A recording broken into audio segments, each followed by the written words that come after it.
사실 이번에 일사은행교회도 웃긴 게 최초의 동성애 이슈가 뜨거운 감자였어요. 네. 이거 왜냐면 난 동성애는 반대하는데 목사님은 떠나보내기 싫고 막 이런 사람들 되게 많았거든요. 그렇죠. 근데 의외로 공청회를 해보니 여성 안수 이슈가 네네. 훅 올라온 거예요.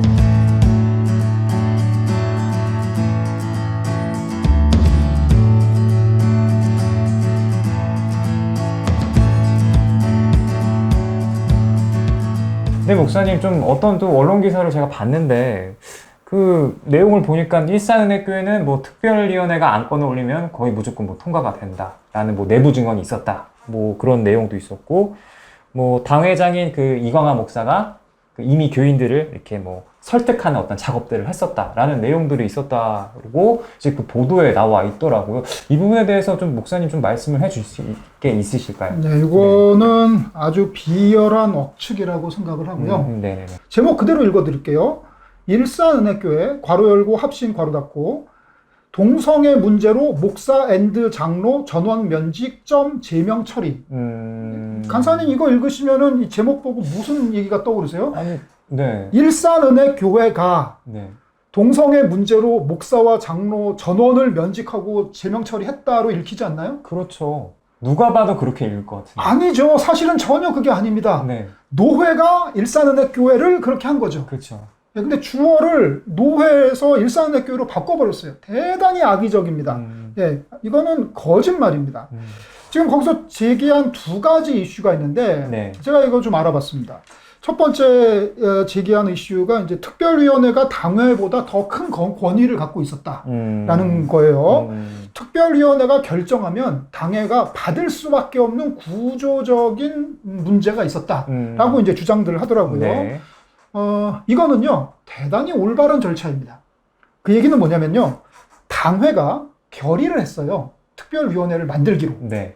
그래서 당회 결의로 특별위원회가 구성이 됐습니다. 네. 그리고 그 특별위원회 22명 중에 네. 장로가 몇 명이다? 7명. 네. 그 중에 5명은 현 당회원입니다. 그리고 특별위원회는 회의를 하면서 그 회의 과정과 결과를 당회에게 계속 보고했습니다. 다 보고했고요. 네. 그리고 그 보고를 받은 다음에 당회가 그거를 심의하고 승인해서 교단 탈퇴를 당회가 결정한 겁니다. 공동의회 투표에 붙인 거죠. 그리고 그 투표 결과를 당회가 받기로 하고 결의하고 신문 공고를 내린 거죠. 이 모든 과정에서 주도하는 회의체는 특위가 특별위원회가 아니라 당회였어요. 특별위원회가 무슨 뭐 독재하는 식의 생각은 네. 이거는 아마 내부적으로 이 결과가 마음에 들지 않는 뭐 소수 의견을 가진 분의 네. 개인적인 사견일 수 있지만 절대 객관적으로 그렇게 볼 수 없다고 생각을 하고요.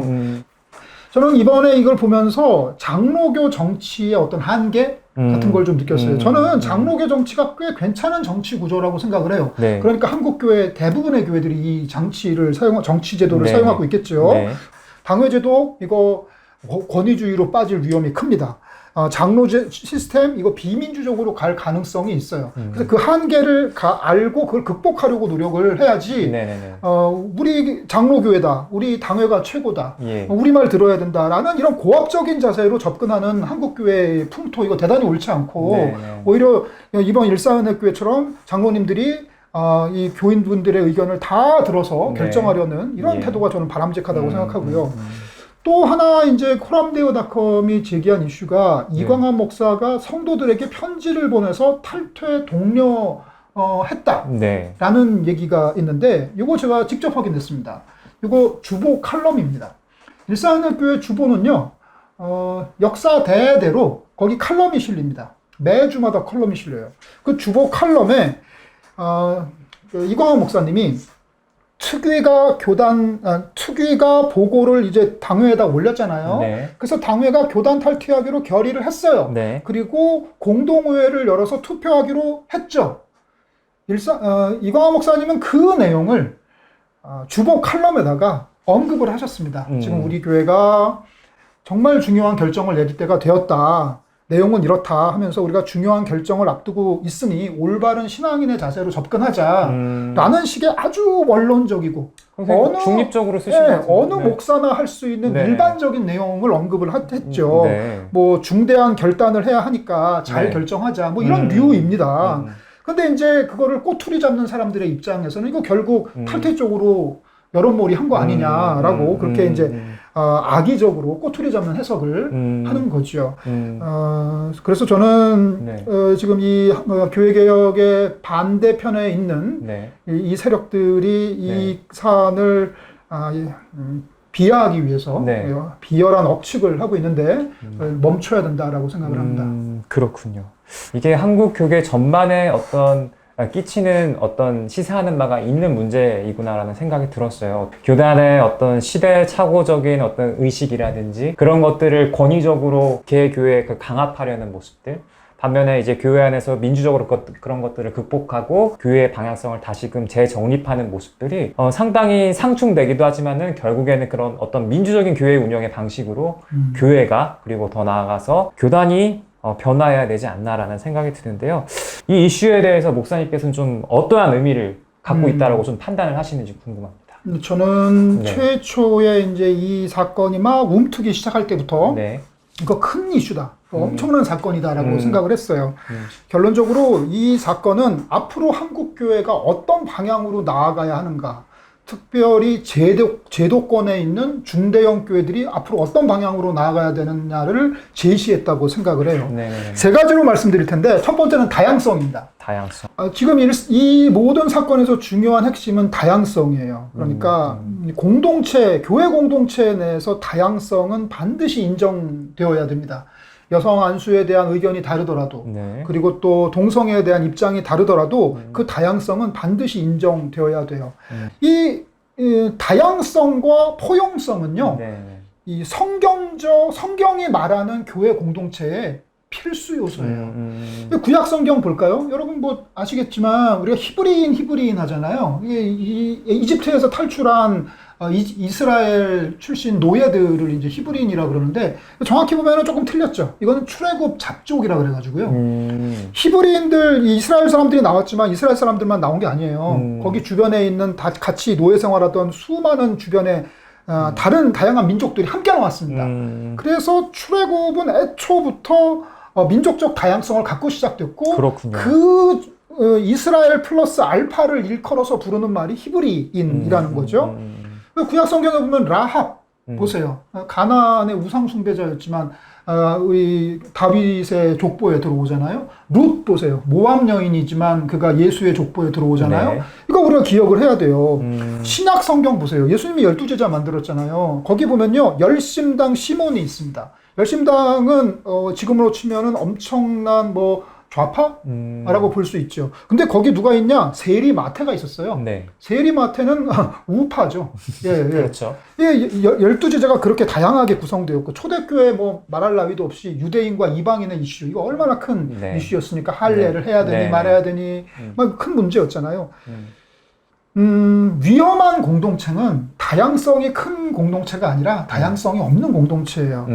다양성이 없는 공동체는 사실 가능하지도 않고요. 왜냐하면 네. 모든 인간은 다르니까 네. 가능하지도 않고 그걸 가능하지 않은 걸 가능하게 만들면서부터 심각하게 문제가 생깁니다. 다양성이 없어진 공동체는 반드시 폭력적일 수밖에 없어요.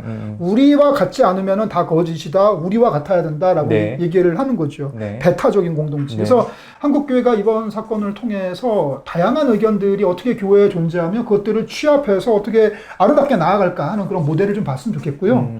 또 하나 두 번째는 이제 민주적 절차입니다. 일산은혜교회는요, 작은 교회가 아니에요. 아까 말씀드렸잖아요. 이번에 공동회 그렇죠. 회원이 604명이라고. 네네네. 그러면 거기에다가 뭐 등등등 합치면은 근 800, 900, 1000까지 볼 수 있는 네. 인원이거든요. 네. 이게 중대형 교회 사이즈라고 저는 봐요. 네. 이 중대형 교회에서도요, 이렇게 민주적인 의사결정이 가능해요. 네. 근데 보통 교회들은 안 해요. 왜 안 할까? 자기 권력을 내려놓지 못하니까. 장로님들이 자기 권력 못 내려놓으니까. 네. 교만하니까. 네. 그러고 또 가장 중요한 거 게을러서입니다. 나태해서 아. 귀찮잖아요. 그것도 그렇죠, 회의하고 또 그냥 목사님이 알아서 정해 주시면 되고 장로님들이 알아서 결정하고 우리는 그냥 순종하며 아멘하고 따라가는 거지. 게을러서 그런 겁니다. 예? 그리고 이제 두려움이 있죠. 아, 이러다 쌈 나는 거 아니야? 교회 안에 분란이 생길까? 이런 교회 안에 분란 생기는 거 아니야? 오히려 그냥 누군가가 결정하면 그냥 네. 입 다물고 따라가는 게 깔끔하지 않을까? 좋은 게 좋은 거다. 그래서 대체적으로 중대형 교회 사이즈로 가면은 민주적 교회적인 노력을 잘 안 해요. 작은 교회들은 하죠. 작은 교회들은 사이즈가 작으니까 가능하잖아요. 네. 그렇지만 이 일사은혜 교회 모습을 보면서 비슷한 크기의 교회들 중에 민주적 교회를 지향하는 교회들을 좀 반성하고 자극받을 필요가 있다고 생각을 하고요. 그리고 세 번째로는 어떤 개혁적인 이슈를 좀 던져 주었죠. 네. 바로 여기에 그 청년과 여성들 이슈가 들어가면서 이 남녀노소가 함께 이 특별위원회를 구성하고 모든 것을 이끌었다는 점이에요. 네. 두 가지 이슈가 있었잖아요. 동성애 이슈하고 여성 안수 이슈가 있었잖아요. 이 동성애 혐오는 안 된다. 네. 라는 것이 이번에 일사은혜교회에서 확인된 내용입니다. 네. 동성애에 대한 의견은 다를 수 있어요. 예. 어떤 사람에게는 여전히 동성애가 매우 불편할 수 있습니다. 예. 그렇다고 차별하고 혐오해서는 안 된다는 거죠. 네. 동성애가 죄냐 아니냐에 대해서는 논쟁 중이에요. 네. 어떤 사람은 죄라 그러고 어떤 사람은 죄가 아니라 그래요. 인터넷에 검색해보면 그렇게 나옵니다. 그런데 동성애자를 혐오하는 것은 죄인가에 대해선 성경은 아주 깔끔하게 죄라고 말합니다. 그렇게 제가 단언하는 이유는 예수님 때문에 그래요. 예수님이 뭐라고 그러셨죠? 내 이웃을 사랑하라. 원수를 사랑하라. 원수가 뭡니까? 나랑 뜻이 다른 사람, 나랑 경향이 다른 사람, 나 진짜 마음에 안 드는 사람, 내가 불편한 사람 원수잖아요. 그래서 우리는 결정을 해야 돼요. 나는 예수 편에 설 것인가, 유대인 편에 설 것인가. 예수님은 여성을 포용했습니다. 장애인들과 함께 지냈고 이방인들을 받아들였어요. 그렇지만 유대인들은 그런 예수가 싫었죠. 그래서 예수를 십자가에 매달았죠. 그렇기 때문에 동성애라는 어떤 이슈, 사건, 현상에 대해서는 찬반을 취할 수 있어요. 네. 그렇지만 이게 한 인격체의 이슈라면, 네. 그리고 또 그 인격체가 이 땅에서 차별받고 고통받는 이슈라면은, 내가 동성애에는 반대하지만, 동성애자는 내가 지켜주고 보호할 수 있어야 된다로 가야 되지 않을까. 그렇죠. 예, 최소한도 그래야 되지 않을까라는 얘기고요. 네네네. 또 하나 이제 여성차별 문제인데, 네. 지금 우리가 길바닥에 바로 나가서 네네. 이 여성차별 이슈를 던지면 사람들 다 웃어요. 네네. 얼마 전에 아프가니스탄의 탈레반 손으로 다시 넘어갔잖아요. 네. 예, 제일 먼저 한 게 뭐죠? 여자들 길바닥에 싸돌아다니지 못하게 했어요. 여성차별하면 탈레반입니다. 지금 이 인류 보호편의 가치는요, 여성을 차별하면 탈레반과 다를 바 없습니다. 한국의 근본주의 교회 이 점에서 탈레반과 다를 바가 없어요.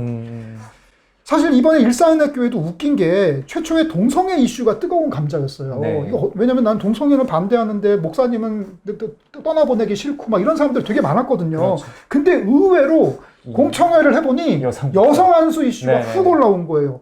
아니, 이 목사들이 엄청나게 여성 차별하는 겁니다. 말도 안 되는 이유로. 거기에 이 권사님들이 훅 돌아버리셨어요. 고민하던 권사님들이. 이번에 교단총회에서도 주요 교단의 여성 안수 이슈가 또 번번이 또 좌절되었죠.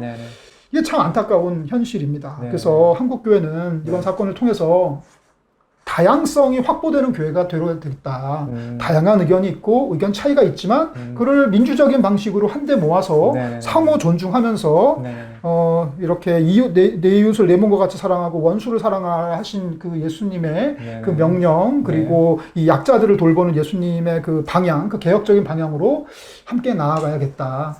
라는 생각을 하게 됩니다. 목사님께서 정말 말씀해 주신 대로 저는 이번 어떤 사안이 어떻게 보면 한국 교회에 어떤 불을 던지는, 하나의 개혁적인 불을 던지는 계기이지 않았나라는 생각을 하게 되는 것 같아요. 어쨌든 이런 교회의 어떤 방향성과 교단의 어떤 보수적 견해가 상충되면서 이번 사건이 나왔는데, 이런 사건을 뒤로 하고 일산은혜교회가 또 어떠한 방향으로 갈지, 또 한국교회는 또 어떻게 또 해야 할지 라는 어떤 문제들도 함께 안게 되는 이슈였던 것 같습니다. 월간 교계 이슈픽은 다음번에도 또 다른 이슈를 가지고 찾아뵙도록 하겠습니다. 오늘 말씀해주신 남우성 목사님 감사합니다. 예, 감사합니다.